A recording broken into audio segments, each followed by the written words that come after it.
સ્પર્ધાત્મક પરીક્ષાની તૈયારી કરતા વિદ્યાર્થીઓની પ્રથમ પસંદગી એટલે આઈસી ક્લિક્સ, જ્યાં તમને મળે છે દરેક કોર્સના વિષયવાઇઝ વિડીયોઝ, ફ્રી મટીરિયલ્સ તથા દરેક પરીક્ષાને લગતી સંપૂર્ણ માહિતી. તો આજે જ ડાઉનલોડ કરો તમારા મોબાઈલ પર આઈસી ક્લિક્સ એપ અને તમારા મિત્રો સાથે પણ શેર કરો. નમસ્કાર વિદ્યાર્થી મિત્રો, આઈસી ને યુટ્યુબ ચેનલ પર આપ સૌનું હાર્દિક સ્વાગત છે. મિત્રો, આજે આપણે જે ઇમ્પોર્ટન્ટ કરંટ અફેર્સના ટોપિક પર ચર્ચા કરવાના છીએ, સૌપ્રથમ એ ટોપિકનું લિસ્ટ જોઈએ. જેનો પ્રથમ ટોપિક છે કોવિડ રોગચાળાના બીજી લહેર. જાણીએ છીએ ભાઈ ભયાનક હતી. તો કોવિડ રોગચાળાની જે બીજી લહેર છે એના પછી સરકારે 6.28 લાખ કરોડ પ્રોત્સાહન પેકેજના રકમની જાહેરાત કરી છે. તો આપણે થોડી ઘણી એના ઉપર વાત કરશું. સેકન્ડ મહત્વનો મુદ્દો રહેલો છે કે cyber capability and national power report IISS દ્વારા આપવામાં આવ્યું છે. હવે જુઓ, તાજેતરમાં ધીરે ધીરે સાયબર એટેકના એ જ વધી રહ્યા છે.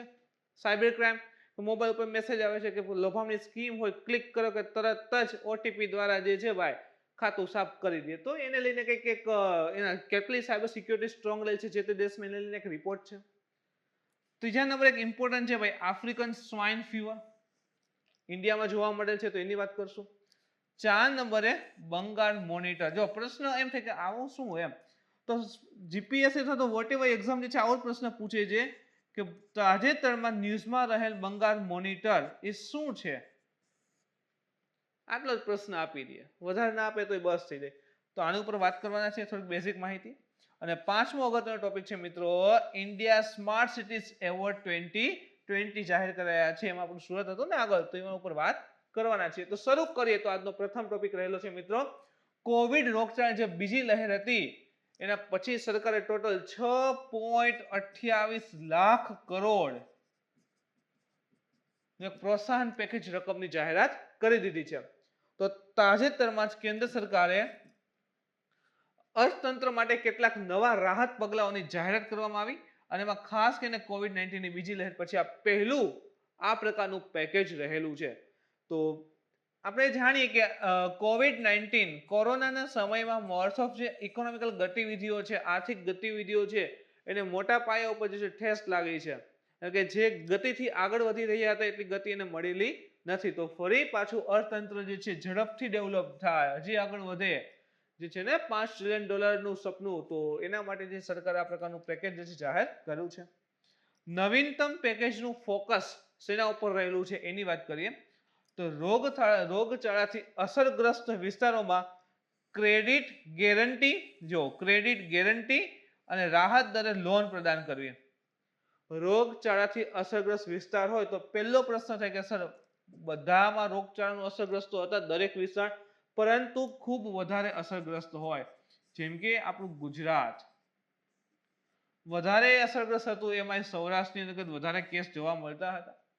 તો રોગચાળાથી અસરગ્રસ્ત વિસ્તાર હોય ત્યાં ક્રેડિટ ગેરંટી અને રાહત દરે જે છે લોન પ્રદાન કરવાની, અને એની સાથે જ આરોગ્ય સંભાળની ક્ષમતાઓમાં વધારો કરવા માટે રોકાણ કરવું. તો આ નવીનતમ પેકેજનું ફોકસ તેના ઉપર છે. આજે આપણે કીધું ને 6.28 લાખ કરોડનું પ્રોત્સાહન પેકેજ બહાર પાડ્યું છે. તો આનો ફોકસ ખાસ તેના ઉપર છે. તો એનો ખાસ ફોકસની વાત કરીએ તો પહેલું એક તો જ્યાં વધારે કોરોનાના કેસ છે એવા વિસ્તારમાં ક્રેડિટ રેટિંગ અને રાહત દરે લોન પ્રદાન કરવી. અને સેકન્ડ સૌથી ઇમ્પોર્ટન્ટ સાબિત થઈ રહ્યું છે, આરોગ્ય સંભાળની જે ક્ષમતાઓ રહેલી છે એમાં વધારો કરવા માટે ઇન્વેસ્ટમેન્ટ કરવું, રોકાણ કરવું. આરોગ્ય સંભાળ માટે જે પણ બેઝિક નીડ હોય, ચાહે પછી બે ઓક્સિજનના સિલિન્ડર હોય અથવા તો જે આઈસીયુના બેડ હોય, તમામ વસ્તુ જે છે એમાં એની ક્ષમતા વધારવા માટે રોકાણ કરવાની વાત કરવામાં આવેલ છે. એની નાણાકીય અસર એની વાત કરી લઈએ સાથે, તો કુલ ઘરેલું ઉત્પાદન એટલે કે જીડીપી ગ્રોસ ડોમેસ્ટિક પ્રોડક્ટ જે રહેલી છે એના આશરે 3% જેટલી આ 6.28 લાખ કરોડ રકમ થાય છે. તો કદાચ પ્રશ્ન એથી કેવી રીતે પોસિબલ થાય ખબર મિત્રો? જીડીપીના અંદાજે 3% જેટલું પેકેજ જાહેર કરેલું છે. હવે તમે 6.28 આપણી જીડીપી શું છે, હવે બધું તો અત્યારે ડીપમાં આપણે જીડીપી આખો કન્સેપ્ટ અત્યારે ડીપમાં એટલો બધો નહીં ભણીએ, પણ ઠીક છે એટલી ખબર હોવી જોઈએ કે ભાઈ કુલ ઘરેલું ઉત્પાદ રહેલી છે ઇન્ડિયાની, દેશની જે તે દેશ હોય ને કુલ ઘરેલું ઉત્પાદને જીડીપી આપણે કહેતા હોય. તો આખી જે આપણી દેશની જે જીડીપી છે એના 3%, અંદાજિત 3% જેટલું આર્થિક પેકેજ જાહેર કરેલું છે. હવે જે રાહતના પગલાં છે એની આપણે વિગતે માહિતી મેળવીએ. તો હાલની emergency credit line guarantee scheme, જેને ECLGS યાદ રાખજો, emergency credit line guarantee scheme, full form પણ છે તો કે emergency credit line guarantee scheme, જેને ECLGS કહીએ છીએ, એની હેઠળ લોનની મર્યાદામાં 1.5 લાખ કરોડ રૂપિયાનું વધારાનું વિસ્તરણ કરાયું છે. તો જે ECLGS અંતર્ગત જે લોન આપવામાં આવતી હતી એની જે મર્યાદા હતી એ ક્રોસ કરી અને એમાં 1.5 લાખ કરોડ રૂપિયાનું વધારાનું વિસ્તરણ કરાયું છે, જેથી કરીને ભાઈ મહત્તમ લોકોને એની લોન જે છે એને પ્રાપ્ત થઈ શકે. નાના લોન ધારકો માઇક્રો ફાઇનાન્સ સંસ્થાઓ જે રહેલી છે એના દ્વારા 1.25 લાખ સુધીની લોન આપવા માટે નાના લોન ધારકો હોય જેને નાની લોનની એની જરૂર હોય, અંદાજિત લાખ સવા લાખની આસપાસ એમ, તો માઇક્રો ફાઇનાન્સ સંસ્થાઓ જે રહેલી છે એના દ્વારા 1.25 લાખ સુધીની લોન જે છે, નાના લોન ધારક છે તો ભાઈ લોન 1.25 લાખ સુધીની કીધેલી છે, તો એ આપવા માટે સરકારે 7,500 કરોડની નવી યોજના બહાર પાડેલી છે. અને કોના દ્વારા? તો કે જે માઇક્રો ફાઇનાન્સ સંસ્થા ઇન્સ્ટિટ્યૂટ રહેલી છે એના દ્વારા જે છે આ નાના લોન ધારકોને જે છે પૂરી પાડવામાં આવશે લોન. ગેર મહાનગર વિસ્તારો એટલે કે ભાઈ મહાનગર નથી એ પ્રકારના વિસ્તારો અને પર્યટન જેવા ક્ષેત્રમાં આરોગ્ય સંભાળના રોકાણ માટે 1.1 લાખ કરોડની નવી લોન. તો જો ક્યાં ક્યાં છે? એક તો જે emergency credit line guarantee scheme હતી એની અંતર્ગત 1.5 લાખ કરોડ રૂપિયાનું વધારાનું વિસ્તરણ કર્યું. બીજી વસ્તુ તો કે નાના લોન ધારકોને જે માઇક્રો ફાઇનાન્સ ઇન્સ્ટિટ્યુશન રહેલી છે એના દ્વારા અંદાજિત 1.25 લાખ સુધીની લોન મળે એ માટે 7,500 કરોડનું પેકેજ, પ્લસ પર્યટન છે અથવા તો ગેર મહાનગર વિસ્તારો હોય એવા ક્ષેત્રમાં આરોગ્યની સંભાળ, ઇમ્પોર્ટન્ટ છે, આરોગ્યની સંભાળના રોકાણો માટે, એટલે નાના સિટીને રહેલા છે મહાનગરમાં ના આવે બધામાં એમ, એ વિસ્તારની અંતર્ગત, અને ખાસ કરીને પર્યટન. શા માટે? કે એ પર્યટન હોય એનો આધાર શું હોય કે લોકો બહારથી આવે અને આખી જે ટુરિઝમનું આખું જે કહેવાય કે ચાલે છે એમ, તો એ પ્રકારના ક્ષેત્રમાં આરોગ્યની સંભાળના રોકાણ માટે 1.1 લાખ કરોડની નવી લોન ગેરંટીની સુવિધા જે છે પેકેજમાં આપવામાં આવેલ છે. બાળ આરોગ્ય ચિકિત્સા, બધા કહે છે ને ભાઈ થર્ડ લહેર, ત્રીજી લહેર હશે બાળકો ઉપર વધારે અસર કરશે. ઠીક છે, ચલો જોઈએ આગળ શું થાય છે. પણ બાળ આરોગ્ય ચિકિત્સા ઉપર ધ્યાન કેન્દ્રિત કરીને, કારણ કે ભારતમાં જે બાળ મૃત્યુ દર ની બધું છે સતત આપણે ઘટાડવા કોશિશ કરીએ છીએ, તો જેટલી પણ બાળ આરોગ્ય સુવિધાઓ વધારે મળશે એટલો આપણને ફાયદો થવાનો છે. તો બાળ આરોગ્ય ચિકિત્સા ઉપર ધ્યાન કેન્દ્રિત કરીને જાહેર આરોગ્ય ક્ષેત્ર માટે 23,220 કરોડ 23,220 કરોડ જે છે ફાળવવામાં આવ્યા છે, ખાસ કરીને જાહેર આરોગ્ય ક્ષેત્રમાં બાળ આરોગ્યની ચિકિત્સાને ધ્યાનમાં રાખીને. તો કે આ પૈસા આ ફાળવેલા છે એમાંથી શું વસ્તુ ઉપર ફોકસ કરવામાં આવશે? તો 23,220 કરોડ છે એમાંથી ખાસ કરીને આ રકમનો ઉપયોગ આઈસીયુ બેડ છે, ઓક્સિજન સપ્લાય છે, અને અંતિમ વર્ષના તબીબી વિજ્ઞાન, અંતિમ વર્ષના એટલે કે સપોઝ કે એમબીબીએસ છે, એમડી હોય, તો જે લાસ્ટ એમબીબીએસ માં જે last year semester, last sem કહીને આપણે ઇન્સર્ટ કે, અથવા તો last year FY final year એમ, તો એની અંદર જે પણ તબીબી વિજ્ઞાની વિદ્યાર્થીઓ રહેલા છે, તબીબી એટલે કે ચિકિત્સા ક્ષેત્રે અથવા તો મેડિકલ ક્ષેત્રે ભણતા વિદ્યાર્થીઓ રહેલા છે અને જે તાલીમાર્થી છે, જે ટ્રેનિંગ રહ્યા છે, એની ભરતી કરીને તબીબી કર્મચારીઓની સંખ્યામાં વધારો પણ કરવામાં આવશે.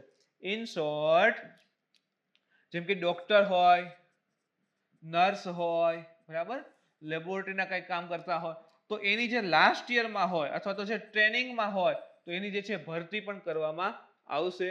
બાકી આઈસીયુ બેડ, ઓક્સિજન સપ્લાય ની બધું પૂરું પાડવામાં આવશે. એને લઈને આમાં વાત કરેલ છે. ઓકે, આગળ જોઈએ તો આગામી 5 વર્ષમાં જો આ ભવિષ્યનો પ્લાન આપે છે, આગામી 5 વર્ષમાં અંદાજિત 1.21 લાખ કરોડની નિકાસ માટે પરોક્ષ સહાય એટલે કે ઇનડાયરેક્ટલી જે છે સહાય કરવામાં આવશે. આગામી 5 વર્ષમાં 1.21 લાખ કરોડની નિકાસ માટે. હવે નિકાસ થશે તો ત્યાંથી જે છે પૈસા દેશમાં આવશે, પૈસા દેશમાં આવશે તો આપણી ઇકોનોમી જે છે બુસ્ટિંગ થાય, સ્ટ્રોંગ થાય. તો 1.21 લાખ કરોડની નિકાસ માટે જે છે ઇનડાયરેક્ટલી સહાય, પરોક્ષ રીતે સહાય આપવામાં આવશે. 5 લાખ, જો ઇન્ડિયામાં ઘણા બધા એવા ક્ષેત્રો છે જે ટુરિઝમ ઉપર ડિપેન્ડ હોય, તો ટુરિઝમને ફરીથી બુસ્ટ કરવા માટે 5 લાખ પ્રવાસીઓને 1 મહિના માટે મફત વિઝા આપવામાં આવશે.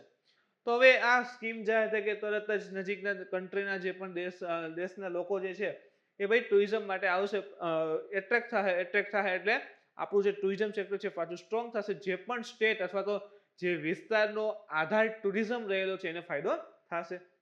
ઇવન ખેડૂતો માટે પણ નવી જાતના બિયારણ જે છે એની પણ વાત આમાં કરવામાં આવેલ છે. તો લગભગ તમે જોઈ લો હરેક સેક્ટર ને કવર આમાં કરે છે. આ પગલાના ફાયદા અથવા તો ઇફેક્ટ શું, આવડું મોટું પેકેજ જાહેર કર્યું છે તેના ફાયદા અને ઇફેક્ટ ઉપર વાત કરીએ તો કોવિડ પછી ઉદ્યોગોને બચાવી રાખવા માટે ઉપાય. હવે આમાં કીધું આપણે લોન ની બધું આપવામાં આવશે. હવે નાનો ઉદ્યોગ હોય, બરાબર છે, નાનો ઉદ્યોગ હોય તો એના માટે પણ લોનની જોગવાઈ કરી છે 1.25 લાખ સુધીની એમ. તો ઉદ્યોગને બચાવી રાખવા માટે જે છે એને ખાસ ઇમ્પોર્ટન્ટ સાબિત થશે. બાકી આપણે કીધું ECLGS ના કવરેજના વિસ્તરણથી, હવે આનું જે છે વિસ્તરણ કર્યું કેટલા કરોડથી, તો જો ધ્યાનમાં રાખજો એ પણ ખાસ કે જે emergency credit line guarantee scheme છે એની અંતર્ગત 1.5 લાખ કરોડ રૂપિયાનું વધારાનું વિસ્તરણ કર્યું છે. એટલે કે 1.5 લાખ કરોડનું જે છે વધારાનું વિસ્તરણ કર્યું તો એનાથી તણાવપૂર્ણ ક્ષેત્રમાં રોકડ પ્રવાહને નોંધપાત્ર ટેકો પૂરો પાડવાની અપેક્ષા છે. તો તણાવગ્રસ્ત ક્ષેત્ર કે ભાઈ જેને લીધે એવા ક્ષેત્ર કે જેમાં કોરોનાને લીધે ભાઈ વેપારને બધું અટકી ગયું છે, ઇમ્પોર્ટ એક્સપોર્ટ ને બધું સ્ટોપ થઈ ગયું છે, મેન્યુફેક્ચરિંગ ઊભું રહ્યું છે, માર્કેટિંગ સ્ટોપ થઈ ગયું છે, તો તણાવગ્રસ્ત ક્ષેત્ર થઈ ગયા. હવે આટલી 1.5 લાખ કરોડ જે છે સહાયતા માટે જાહેર કરે છે તો એનાથી જે છે આ ક્ષેત્રમાં પાછું લિક્વિડિટી આવશે, નાણાં આવશે. લિક્વિડિટી નાણાં આવે છે તો એ ક્ષેત્ર શું થશે, સ્ટ્રોંગ થતું જશે. COVID-19 ને કારણે પ્રવાસન સૌથી અસરગ્રસ્ત ક્ષેત્રમાંનું એક છે. જેમ કે આ જમ્મુ કાશ્મીર છે, લદ્દાખ છે, હિમાચલ પ્રદેશ છે, ઉત્તરાખંડ છે, આસામ છે, તો એ જે એવા દેશ રહેલા છે કે જેનો મુખ્ય આધાર પર્યટન હોય, ખાસ કરીને તો હિમાલયન સ્ટેટ રહેલા છે તે. તો COVID-19 ને પ્રવાસને સૌથી અસરગ્રસ્ત ક્ષેત્રમાંનું એક છે. તો આ પેકેજ જે છે આ ક્ષેત્રમાં ખૂબ જ જરૂરી પ્રવાહિતાને માર્ગ મોકળો કરશે, લિક્વિડિટી જે છે વધારશે અને આ રોજગાર સઘન ક્ષેત્રને પુનર્જીવિત કરવા માટે મદદ કરશે. જેમ કે આપણે વાત કરી ને કે ભાઈ અહીં જો 5 લાખ પ્રવાસીઓને 1 મહિના માટે મફત વિઝા, તો 5 લાખ પ્રવાસી જે છે 1 મહિના માટે આવશે અથવા તો અહીં મફત વિઝા આપે છે તો સરકાર જે છે ભોગવશે ને એમ. તો ફ્રીમાં આવે છે તો અહીં રહેશે, ફરશે, બરાબર, ખરીદી કરશે, તો અહીં જે લોકલ એરિયા જે છે એને શું મળશે તો કે રોજગારી મળશે. તો એ જે છે ને રોજગારી કરવા માટે ઇમ્પોર્ટન્ટ સાબિત થઈ શકે છે આ પેકેજ. આ પેકેજ હેઠળ બાળ ચિકિત્સા માટે આપણે વાત કરીએ ને ભાઈ, બાળ ચિકિત્સા માટે જે છે આખે આખો કહેવાય કે અંદાજિત તમે જુઓ કે ભાઈ બેડ, ICU બેડ છે, ઓક્સિજનની વસ્તુ જે લાસ્ટ યરમાં ને એમાં જે રહેલા હોય બધાને ભાઈ ટ્રેનિંગમાં હોય બધાનું ભાઈ ડોક્ટર તરીકે અથવા તો વોટેવર જે પણ ડિપાર્ટમેન્ટમાં હોય, ખાસ કરીને તબીબી સાથે સંકળાયેલ હોય તો એને જે છે નિમણૂક કરવામાં આવશે. તો એ મુજબ તો ખાસ કરીને વાત કરીએ તો બાળ ચિકિત્સા, તો એના માટે માનવ શક્તિ અને માળખાગત, કારણ કે માનવ શક્તિ એટલા માટે કે ભાઈ ડોક્ટરની તો જોશે ને, નર્સની બધા જોશે તો ખરા જ. તો માનવ શક્તિ અને સંસાધન, ખાલી ડોક્ટરોથી પણ થશે ને, બધી ઇક્વિપમેન્ટ સાધન તો જોઈએ ને. તો માળખાગત સંસાધનો વધારો કરવા પર ધ્યાન કેન્દ્રિત કરવું. જેમ કે કીધું ને ICU ના બેડ, ચલો ડોક્ટર તૈયાર હોય પણ એમ કે ભાઈ સ્પેશિયાલિટી નથી, આ બધી વસ્તુ જોઈએ છે નહીં તો શું કરવાનું. તો માનવ શક્તિ પણ જોશે અને માળખાગત સંસાધનો પણ વધારો કરવા માટે ધ્યાન કેન્દ્રિત કરવામાં આવ્યું છે, જે ખૂબ જ વધારે યોગ્ય પગલાની નવી શરૂઆત પણ ઇવન કહેવામાં આવી રહી છે. આ પગલાઓની પર્યાપ્તતા ઉપર એક નજર કરીએ તો નિષ્ણાંતોનો કેટલાક નિષ્ણાંતોનો મત છે કે આ પગલાથી માંગમાં જે છે ઘટાડો, ઓકે, GDP ઘટશે, ફુગાવો અને જે બેરોજગારી છે એમાં કોઈ મદદ નહીં મળે, એનાથી લડવા સામે કોઈ મદદ મળશે નહીં. સમજો, કારણ કે હવે અહીંયા એમ કીધું કે આપણે પૈસા નાખીએ છીએ બજારમાં, લોન ની બધું આપીએ છીએ, પણ બધાની કન્ડિશન એટલી ભયાનક થઈ ગઈ છે, ઇકોનોમી આખી કહેવાય કે તૂટી રહી છે, ઉદ્યોગો બધા ઊભા રહી ગયા છે, તો ઉદ્યોગો માંડ ઊભા થઈ શકે એમ છે, નવી રોજગારીનું સર્જન થવું મુશ્કેલ છે. એ મુજબ બેરોજગારીનો દર એમને રહી શકે છે, ફુગાવો જે છે ફુગાવામાં કઈ ફેર નહીં પડે, બરાબર. તો આ પ્રકારે કેટલાક નિષ્ણાંતોના મત પણ રહેલા છે. તો હવે શું કરવું જોઈએ એના પર વાત કરીએ તો આપણી અર્થવ્યવસ્થા કોઈ નિકાસ આધારિત અર્થતંત્ર નથી. નિકાસ એટલે કે જેટલું ઉત્પાદન થતું હોય એ બહારે મોકલીએ, વિદેશમાં મોકલીએ, પૈસા આવે તો જ આપણું અર્થતંત્ર ચાલે, એ પ્રકારનું આપણું અર્થતંત્ર છે નહીં, પરંતુ તે ઉપભોગ આધારિત અર્થતંત્ર છે કે જે પણ વસ્તુ બને છે દેશમાં યુઝ થઈ છે, દેશનો પૈસો દેશમાં ફરે છે, એ મુજબનું આખું અર્થતંત્ર છે. આપણે જે કુલ ઘરેલું ઉત્પાદન એટલે કે જીડીપી જે છે એનો લગભગ 55% ભાગ ઉપભોગમાંથી જ આવે છે. એટલે કે દેશમાં જે પણ ઇન્કમ થાય છે, દેશની ઇન્કમ છે, એમાંથી 55% જે છે એ આપણી વસ્તુઓ બને છે, એનો ઉપયોગ કરીએ છીએ એમાંથી જ આવે છે. અને માંગ અથવા તો ઉપભોગ વધારવા માટે આપણે લોકોના હાથમાં પૈસા પહોંચાડવાની જરૂર છે. સિમ્પલ વસ્તુ છે. હવે વિચાર કરો કે કોઈ સામાન્ય એવો નાનો વેપારી હોય તો એને કાંઈ પણ નવી ખરીદી કરવી હોય કે કંઈ મુશ્કેલ થશે. શા માટે? કોરોનાના કારણે ઇકોનોમિકલ કન્ડિશન વીક થઈ ગઈ છે. હવે એને અંદાજિત 1 લાખની લોન મળી ગઈ. હવે એનો ઉદ્યોગ ફરી શરૂ કરવો છે તો શું કરશે કે 1 લાખની લોન મળી ગઈ છે સસ્તા વ્યાજના દરે, તો બજારમાંથી જે પણ વસ્તુનો ઉદ્યોગ ચલાવવા માટે જે જરૂર હશે એની ખરીદી કરશે. તો જો આ ખરીદી કરે છે એટલે પૈસા બજારમાં આવ્યા. પણ આવું ક્યારે બન્યું કે એ વ્યક્તિના હાથમાં સરકારે પૈસા આપ્યા તો જે છે ભાઈ માંગમાં વધારો થઈ શકે. હવે હું એમ કહું કે ચલો 5 કેરી પડી છે અને અહીંયા 3 જણો લેવા વાળા ઊભા છે, પણ ત્રણેયમાંથી એકી પાસે પૈસા નથી તો કાંઈ કામ નહીં. હમણાં ત્રણેય પાસે થોડા થોડા પૈસા આપું તો ભાઈ કોક તો ટ્રાય કરશે ને, આ બધા કોશિશ કરશે ખરીદવાની. તો એ મુજબ જે છે સરકાર એના હાથમાં પૈસા આપશે તો ભાઈ માંગ જે છે વધારી શકાય છે. તેથી આ સમય માંગમાં નવી વૃદ્ધિ કરવાની જરૂર છે અને તે માટે આપણે માંગ વધારવી પડશે. તો માંગ વધારવી હોય તો સિમ્પલ છે, પૈસા તો જોઈએ. પૈસા અત્યારે માર્કેટમાંથી આવે એમ નથી તો સરકારે શું કર્યા? સરકારે છે કોઈના કોઈ રસ્તા અપનાવ્યા, આ પ્રકારના રાહત પેકેજ દ્વારા જે છે એને પહોંચાડ્યા. આ સમય અર્થવ્યવસ્થાના વિવિધ ક્ષેત્રોમાં ક્રેડિટ વધારવાની નહીં પરંતુ હાથ પકડવાની જરૂર રહેલી છે. આવું એક સ્ટેટમેન્ટ જે છે આવેલું હતું કે વિવિધ ક્ષેત્રોમાં ક્રેડિટ વધારવાની જરૂર નથી પરંતુ અત્યારે એકબીજાના હાથ પકડી અને આપણી દેશની જે ઇકોનોમી જે છે એને સ્ટ્રોંગ બનાવવાની જરૂર રહેલી છે. આ પગલાઓની જરૂરિયાત કેટલા અંશે? તો વિવિધ અભ્યાસ પરથી મેળવેલા તારણો મુજબ 2020 દરમિયાન ભારતનો મધ્યમ વર્ગ સંકોચીને 3.2 કરોડ થઈ ગયો. મધ્યમ વર્ગ સંકોચાઈ ગયો અને 3.2 કરોડ થયો અને અંદાજે 7.5 કરોડ લોકો, જો આ જ્યારે કોરોના આવ્યો એના કારણે જે છે આર્થિક ગતિવિધિ પર સૌથી વધારે. હવે આ પગલાઓની જરૂરિયાત શા માટે, એટલે કે આ પેકેજની જરૂરિયાત શા માટે હતી? એમ પેકેજ શા માટે આપણને જરૂરિયાત ઊભી થઈ? તો કોરોનાને ખાસ કરીને બીજી ઇફેક્ટમાં કોરોનામાં તમે જો તો 2020 ની અંતર્ગત 3.2 કરોડ આખો મધ્યમ વર્ગ સંકોચન થઈ ગયો અને 7.5 કરોડ લોકો ગરીબી રેખાની નીચે પહોંચી ગયા છે. બીપીએલમાં સમાવેશ છે, બિલો પોવર્ટી લાઇનમાં. તો હવે ફરી પાછું આ બધી વસ્તુને સ્ટ્રોંગ બનાવી હોય, પહેલા જેવી કરવી હોય તો ભાઈ એને પ્રોત્સાહન પેકેજ આપવાની જરૂરિયાત તો હતી. અને આ રોગચાળાની અસર મોટા ભાગે આ માટે જવાબદાર છે. એટલે આ વસ્તુ થવાની કે ભાઈ જે બીપીએલ ની અંતર્ગત જે આપણે દર ઘટાડી રહ્યા તેને બદલે વધ્યો છે, 7.5 કરોડ લોકો થઈ ગયા. આ માટે સૌથી મોટો જવાબદાર શું રહેશે? તો કે રોગચાળો સાબિત થઈ રહ્યો છે. એના પછી વાત કરીએ મિત્રો cyber capability and national power report, IISS. First, what is the full form of IISS? તો કે international institute for strategic studies. યાદ રાખજો, international institute for strategic studies, જેને ટૂંકમાં IISS તરીકે ઓળખવામાં આવે છે. તો IIS દ્વારા તાજેતરમાં જ એક રજૂ કરાયેલો એક cyber capability and national power report બહાર પાડવામાં આવ્યો છે.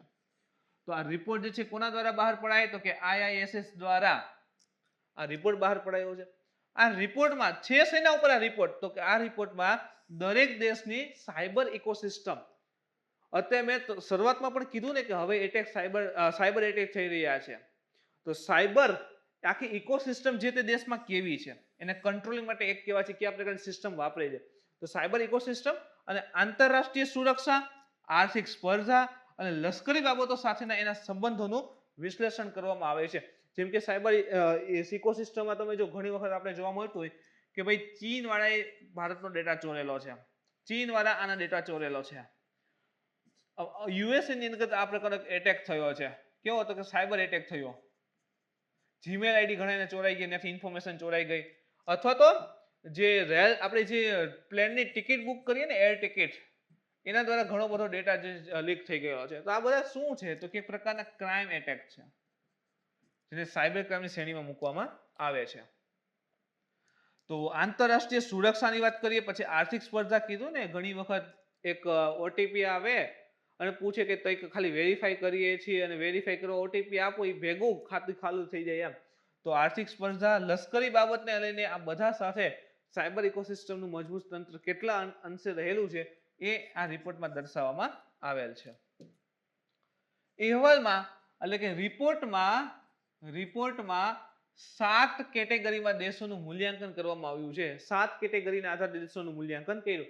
પહેલું તો વ્યૂહરચના અને સિદ્ધાંત વહીવટ, સેકન્ડ છે આદેશ અને નિયંત્રણ, ત્રીજું મુખ્ય સાયબર ઇન્ટેલિજન્સ ક્ષમતા, ઓકે ને, ઇન્ટેલિજન્સ ક્ષમતા પણ હોવી જોઈએ સાયબર ક્રાઇમને, તો સાયબર સશક્તિકરણ અને નિર્ભરતા, સાયબર સુરક્ષા અને સ્થિતિસ્થાપકતા, સાયબર સ્પેસ બાબતમાં વૈશ્વિક નેતૃત્વ કેવું રહેલું છે જે તે દેશનું, અને આક્રમક સાયબર ક્ષમતા કેટલી રહેલી છે.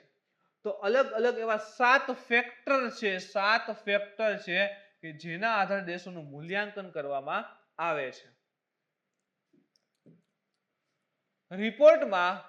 રિપોર્ટમાં દેશોને સાયબર શક્તિના આધારે 3 સ્તરમાં વહેંચેલ છે. જો આ ઇમ્પોર્ટન્ટ થઈ જાય કારણ કે રિપોર્ટની માહિતી આવે મીડિયમ સાયબર જે આપણે 7 ફેક્ટર જોઈએ એના આધારે રિપોર્ટને જે છે ભાઈ 3 શ્રેણીમાં બરાબર વર્ગીકૃત કરેલ છે.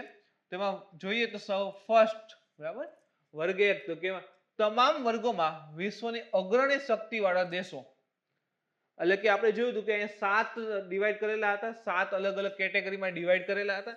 7 ની અંતર્ગત વિશ્વનો સૌથી પાવરફુલ દેશ કયો રહેલો છે તો એ શેમાં આવે તો કે વર્ગ 1 માં આવશે, અને એમાં જે છે આવું એક જ દેશ સમાવેશ છે, એનું નામ છે યુએસએ, જ્યાં 7 પરિબળમાં સૌથી આગળ છે.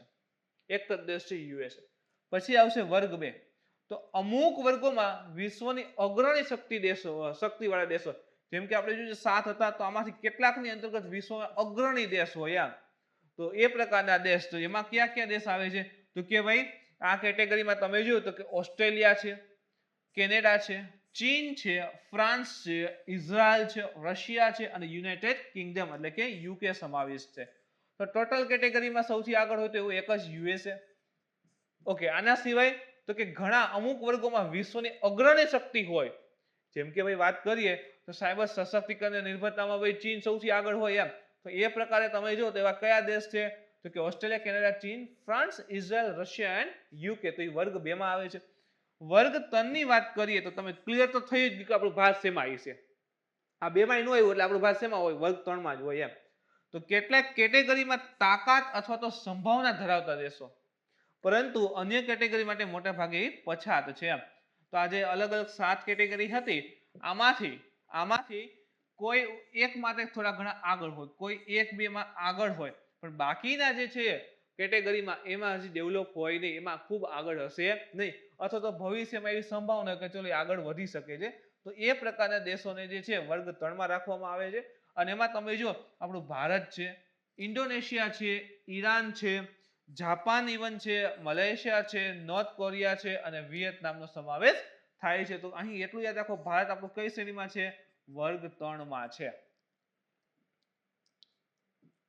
રિપોર્ટના મુખ્ય મુદ્દાઓ પર પણ થોડી ઘણી ફોકસ કરીએ તો હેકર એટલે ખબર ને ભાઈ હેક કરી નાખે એમ બધી સિસ્ટમ, તો હેકરો દ્વારા રેન્સમવેર હુમલાના વધતા જોખમને લીધે જો રેન્સમવેર એટેક થતો તમને વચ્ચે તો બહુ આવતું કે રેન્સમવેર એટેક થયો છે, ઓકે આખી સિસ્ટમ ઊભી થઈ જાય, પછી એનો પાસવર્ડ આવે કે આટલું ડોલર જે છે ટ્રાન્સફર કરો તો આખું રેગ્યુલર એકાઉન્ટ થઈ જાય.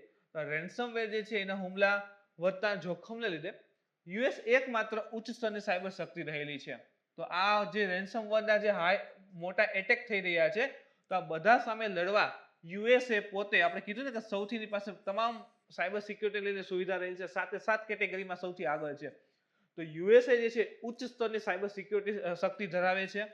ઓકે, તેના અનોખા ડિજિટલ ઔદ્યોગિક આધાર જે યુએસએ જે છે આપણે કીધું કે ભાઈ 7 કેટેગરીમાં આગળ છે, તો એના માટે તો કે આખો ડિજિટલ ઔદ્યોગિક આધાર, આખો ડિજિટલી જે છે એનું જે બેઝિક હોવું જોઈએ, આખો આધાર હોવો જોઈએ એ પ્રોવાઈડ છે. ક્રિપ્ટોગ્રાફિક કુશળતા છે અને પ્રતિસ્પર્ધીઓ અને અત્યાધુનિક અને સર્જિકલ સાયબર હુમલો કરવાની ક્ષમતા સાથે યુએસ સાયબર સુરક્ષામાં એકમાત્ર દેશ છે. તો ઇન શોર્ટ કે કોઈ પણ પ્રકારના એટેક થાય, અત્યાધુનિક સર્જિકલ વોટએવર જે પણ એટેક થાય છે એ બધા માટે લડવા માટે યુએસએ એકમાત્ર સાયબર સુરક્ષામાં ધરાવતો હોય એ પ્રકારનો દેશ રહેલો છે. સાયબર પાવરની બાબતમાં ચીન બીજા સ્તરનો એક દેશ છે અને યુએસ થી ઓછામાં ઓછો 1 દાયકા પાછળ પણ છે. વિચાર કરો સૌથી પહેલો કોણ છે તો કે યુએસએ, એના પછી હોય તો ચીન છે, પણ ચીન છતાં યુએસ થી એક દાયકા જેટલો જે છે એટલે કે અંદાજે 10 વર્ષ જેટલો જે છે એ પાછળ છે સાયબર સિક્યુરિટીની અંતર્ગત. ભારતમાં વિશિષ્ટ અવલોકન ઉપર વાત કરીએ, કારણ કે ભારત પણ આમાં સમાવેશ છે. આપણે જોયું વર્ગ 3 ની અંતર્ગત તો ભારતમાં કઈ વસ્તુ પર ફોકસ છે તો તેના ક્ષેત્રની ભૂવ્યૂહાત્મક અસ્થિરતા અને સાયબર જોખમને લગતી આકરી જાગૃતિ હોવા છતાં જો તમે પણ ઇવન સરકારી મેસેજ ને આવતા હોય છે, જે તે આપણે જીઓ કે વોટેવર યુઝ કરીએ છીએ તો એમાંથી મેસેજ હોય કે કોઈ પણ પ્રકારનો તમારો નંબર અથવા ઓટીપી કે એવું માગે તો કાંઈ દેતા નહીં, બેંકના ખાતા માટે કહેતા હોય કે અમે કોઈ પ્રકારની જે છે ભાઈ ક્રોસ વેરિફિકેશન કરતા નથી, અને એવું હશે તો તમે ડાયરેક્ટ બેંકે આવો, બાકી એ કંઈ ઓનલાઈન આ પ્રકારના મેસેજ આવે તો એનો રિપ્લાય કરવો જરૂરી હોતો નથી. તો આટલી જાગૃતિ હોવા છતાં ભારતે સાયબર સ્પેસ સુરક્ષા માટે તેની નીતિ અને સિદ્ધાંતો વિકસાવવા માત્ર સાધારણ પ્રગતિ કરી છે. જો આટલી જનજાગૃતિ માટે પ્રયાસ કરે છે છતાં આપણે માત્ર ને માત્ર વૈશ્વિક દ્રષ્ટિકોણથી જોઈએ તો સાધારણ એવી પ્રગતિ ખાલી કરી છે. જૂન 2020માં લદ્દાખમાં વિવાદિત સરહદ વિસ્તારમાં ચીન સાથે લશ્કરી મુકાબલો થયા બાદ ભારતીય નેટવર્ક સામેની ચાઇનીઝ પ્રવૃત્તિઓમાં ઝડપથી વધારો થતા સાયબર સલામતી અંગેની ભારતીય ચિંતાઓ વધી છે. તમે શરૂઆતમાં પણ કીધું ને કે વચ્ચે તમે જોયું કે ચીન દ્વારા ભારતીય સૈનિકોનો ડેટા છે, ઉદ્યોગપતિનો ડેટા છે, ચોરી કરાઈ રહ્યો છે, મેળવાઈ રહ્યો છે. એરપોર્ટની અંદર જે ટિકિટ બુક થતી હોય છે તો એનો 10 વર્ષનો જે એરલાઇન્સનો ડેટા હતો એ કહેવાય કે ચોરાઈ ગયો, વેચાઈ ગયો.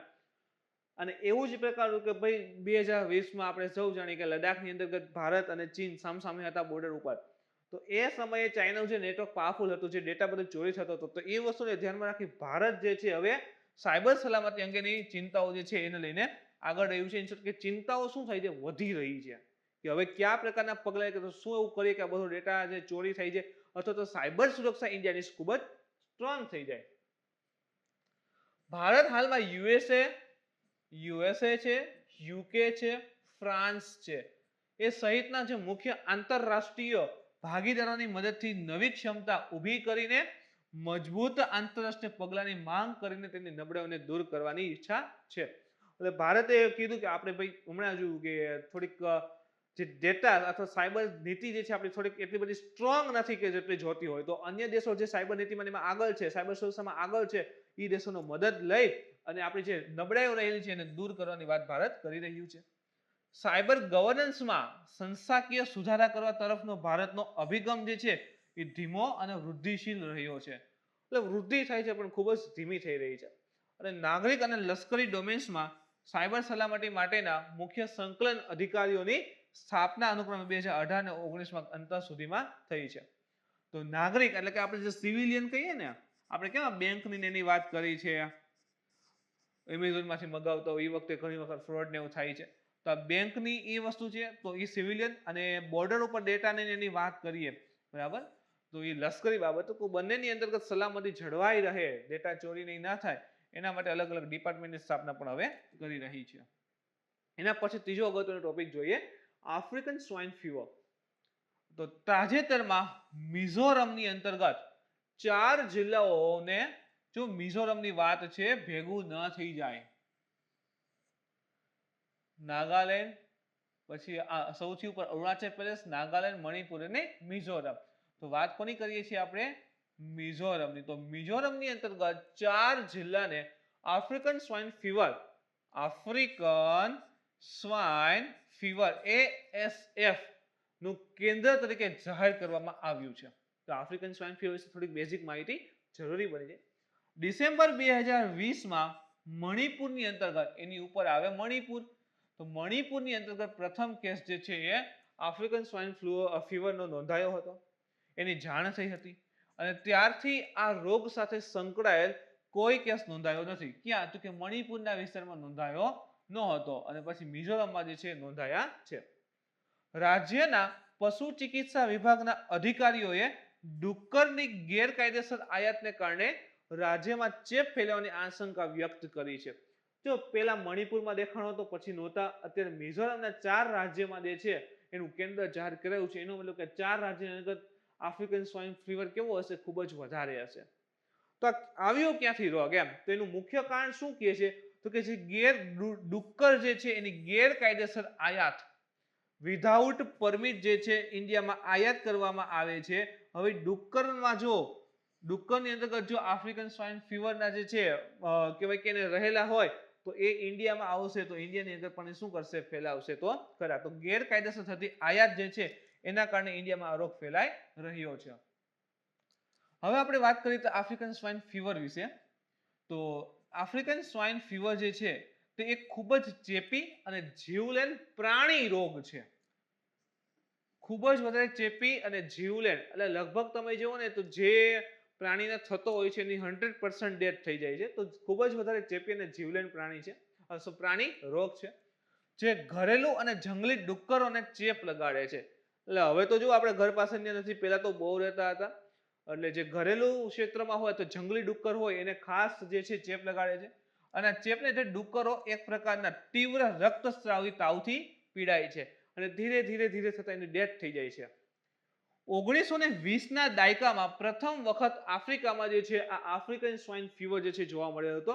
પ્રથમ વખત આફ્રિકામાં જોવા મળ્યો હતો એટલા માટે આફ્રિકન સ્વાઇન ફીવર નામ આપવામાં આવેલું છે. અને આ રોગમાં મૃત્યુદર કેટલા હોય તો કે 100% નજીક હોય.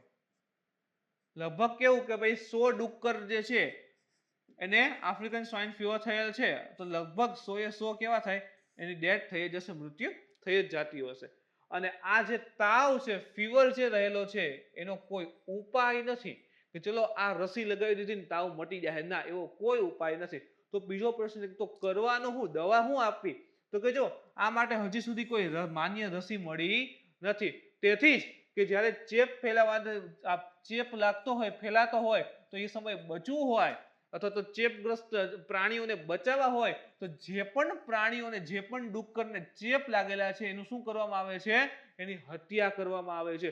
અધરવાઇઝ શું થશે કે એ ચેપી છે તો એક ડુક્કરથી બીજા, બીજાથી ત્રીજા, ત્રીજાથી ચોથામાં ફેલાશે અને રાજ્યમાં મોટા પાયે થઈ જાય તો કદાચ સંભવિત છે કે વાયરસમાં ચેન્જીસ કે કંઈ આવે તો એ મનુષ્યને પણ અફેક્ટ કરી શકે છે. બરાબર. સો ચેપગ્રસ્ત પ્રાણીઓની હત્યા કરવામાં આવે છે. એના પછી વાત કરીએ તો બંગાળ મોનિટર. પહેલો પ્રશ્ન કે છે શું? તો બંગાળ મોનિટર અથવા સામાન્ય ભારતીય મોનિટર અથવા તો એને ગો, જો એનું નામ રહેલું છે, એક તો આપણે કીધું બંગાળ મોનિટર, સેકન્ડ છે ભારતીય મોનિટર અને ત્રીજું રહેલું છે ગોહ. તો એક મોટા આકારની ગરોળીની પ્રજાતિ છે જે મુખ્યત્વે જમીન ઉપર વસતી હોય છે. તો તરત પ્રશ્ન કેવી હશે ભાઈ એ પણ જોઈ લ્યો. બરાબર. તો આ જે છે જમીન ઉપર વસનારી એક ગરોળી છે એમની એક પ્રજાતિ રહેલી છે. પ્રશ્ન લગભગ તમે જો લાસ્ટ ટાઈમ જે જીપીએસસી કે એસટી ની અંતર્ગત આ પ્રકારનો પ્રશ્ન આવેલો છે, તમે જોઈ લેજો કે ગરોળીને પ્રશ્ન હતો તો પ્રશ્ન પૂછે છે, અહીંથી જોતા રહેજો.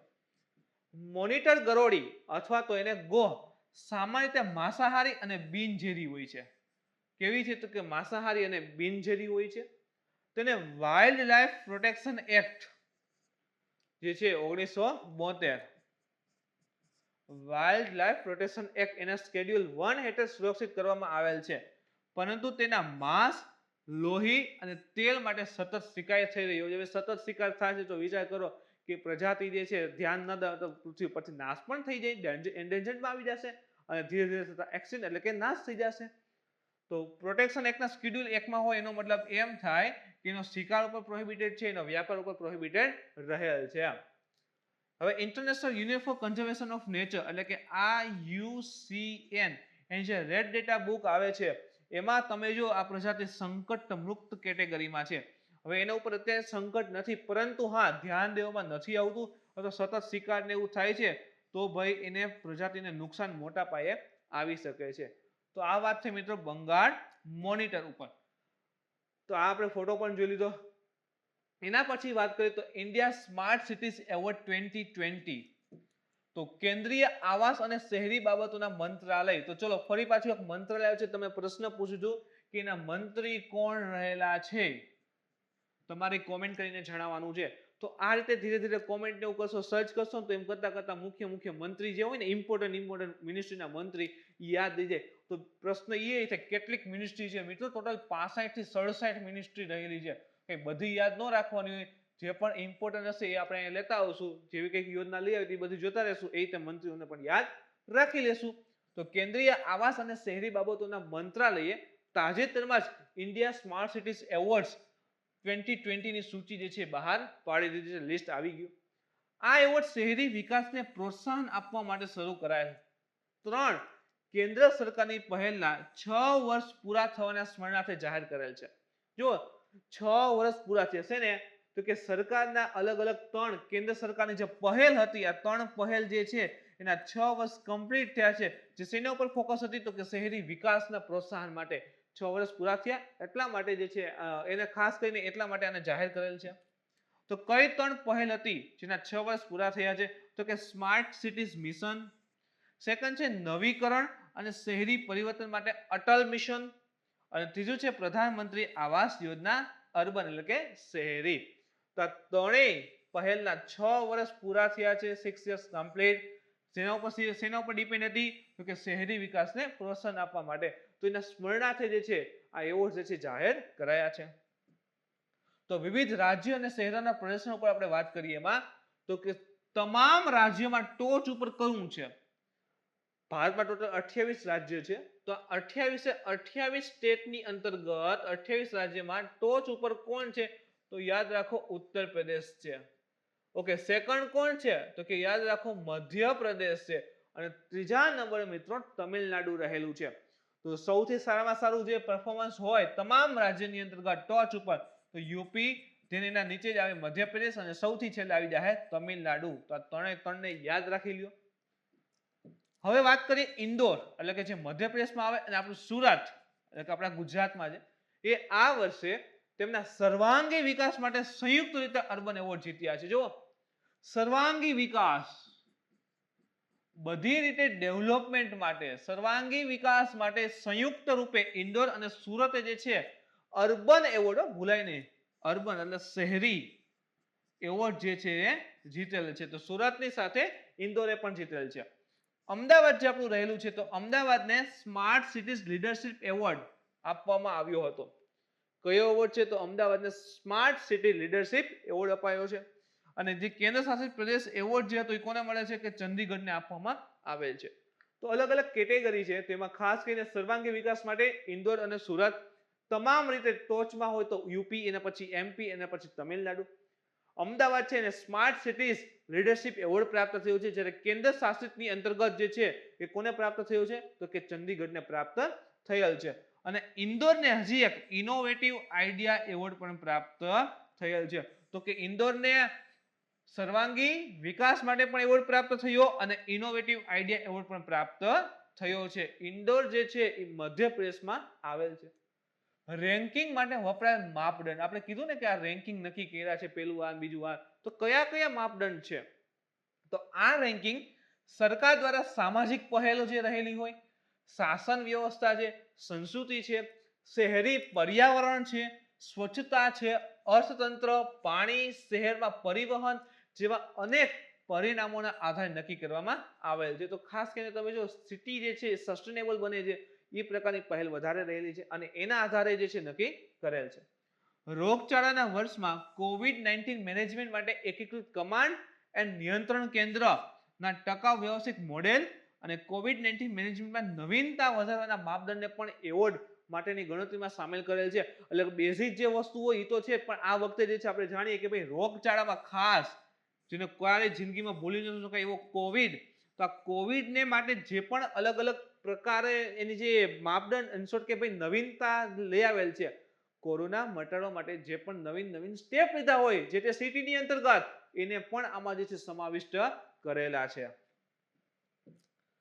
સ્માર્ટ સિટી મિશન ઉપર પણ વાત કરી લઈએ સાથે, તો કે ભારત સરકાર દ્વારા વર્ષ 2015માં સ્માર્ટ સિટી મિશનની શરૂઆત કરવામાં આવી હતી.